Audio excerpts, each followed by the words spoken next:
Bismillahirrahmanirrahim. Assalamu alaikum. Welcome to Home Biology. Class 2 year biology da padi ki bamunga Y linked inheritance bamunga wayo.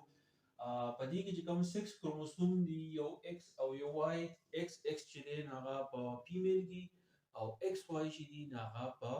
male ki. Biya munga da wayo pa X pani la pasa sa chromosome chide aga mawjudi agi da munga X linked inheritance wayo. چونکه دا واي کروموسوم چې دی دا صرف په میل کې موجود وي نو د دې ویل هم ضروري ده نو په دې واي کروموسوم باندې چې لپاسه کم جینز دي هغه د موږ واي لینک جینز وایو هغه جین چې کوم خصوصیت د فادر نه سن ته ترانسفر کوي انهریټ کوي نو دغه د موږ وایو واي لینک انهریټنس اوس دا څنګه وګورئ کېږي چې وین ا پینوټیپیک ټریټ اصل کې موږ دې ته وایو هغه ټریټ هغه خصوصیت چې هغه په یو ارګانیزم کې تاسو په خپل سترګو باندې اینی نو دغه ته موږ وایو phenotypic trait which کله یو phenotypic trait is determined by a gene present on Y chromosome مطلب دا دی چې یو خصوصیت دی یو ټریټ دی هغه phenotypic trait دی او هغه انهریټ کیږي یا هغه موږ دا معلومو چې دا څنګه انهریټ کیږي او هغه په Y chromosome باندې موجود وي نو دغه ته مونږه وای لینک انهریټنس وایو ام سی کیوز لپاره په دې کې ستاسو لپاره یو پوینټ دی چې وای لینک انهریټنس ته مونږ یو بل نوم وایو هولندریک انهریټنس څه ته وایو هولندریک انهریټنس اوس د وای کروموسوم په اړه کې یو څو خبرې دي چې تاسو یاد ساتئ چې اولې خبر سره وای کروموسوم اسمال وای کروموسوم چې د اسمالي ایکس وای کروموسوم دې زموږ سره نو په دې ایکس کروموسوم چې دی دا په سایز کې غټي او وای کروموسوم چې دی دا په سایز کې سمالي چې کپرس کته زموږ سره وړکې دی لکه زوی ما چې دا ایکس وای کروموسوم دا وای په سایز کې زما سره وړکې دی نو دې خبره مطلب دا دی چې د سر په جینز چې دی هغه به هم لګي ډیر زیات جینز باندې د دې جینز چې دی هغه به لګي په وای کروموسوم باندې موجود دي نو therefore few traits are Y linked مطلب دا دی د وای سره لګ ټریټ چې دي ډیر نو لګ ټریټ چې دي هغه به لینک دي د چا سره د وای سره چې وای په سایز کې سمال له جینز به سره لګي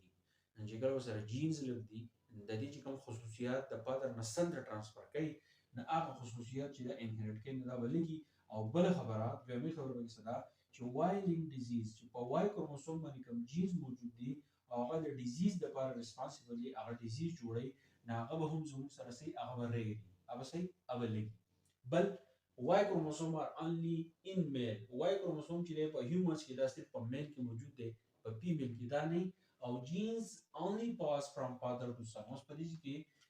د دې کوم جین چې دا صرف د father نه son ته چې دا ترانسفر کیږي ځکه ترانسفر کیږي چې Y chromosome چې هغه زموږ سره په male کې موجود دی په female کې چې هغه زموږ سره نه بل د دې سره تړلې یو خبره ده چې موږ د میل انفرټیلیټي وایو چې کله سړی بچو راوړو قابل نه نو کروموسوم وای ډیلیشن از د مین کاز د دې مطلب دا دی چې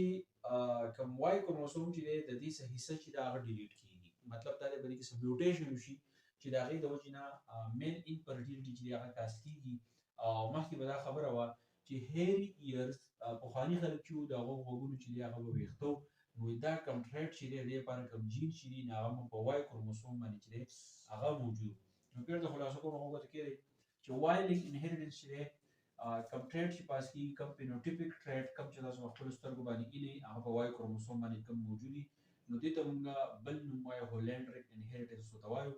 وای کروموسوم چې دا وړوکی په سایز کې نو جینز وسره چې دی لګي نو د دې کوم ټریټس چې هغه به هم لګي او کوم ډیزیز چې دا کاس کوي هغه به هم کمی او وای کروموسوم چې دا صرف په میل کې موجود دی د فادر نسل ته چې هر څه پاس کوي او چې کله زموږ سره وای کروموسوم باندې میوټیشن وشي ډیلیشن وشي نو دا غي د وجه میل انفرټیلیټی چې هغه کاس کیږي او په خوا به دا چې په خانو خلکو وګونو باندې چې هغه به ویختو نو دا ټریټ چې دی نو د دې لپاره کوم جین چې دی هغه هم په دې وای کروموسوم باندې چې هغه موجود دی بیا په دې کې جینیټکس اف هیموفیلیا او جینیټکس اف کلر بلایندنس ان شاء الله تاسو ته روان دوه لیکچر کوم په دې پوښتنه نورمال ګر سره ضرور شیر کړئ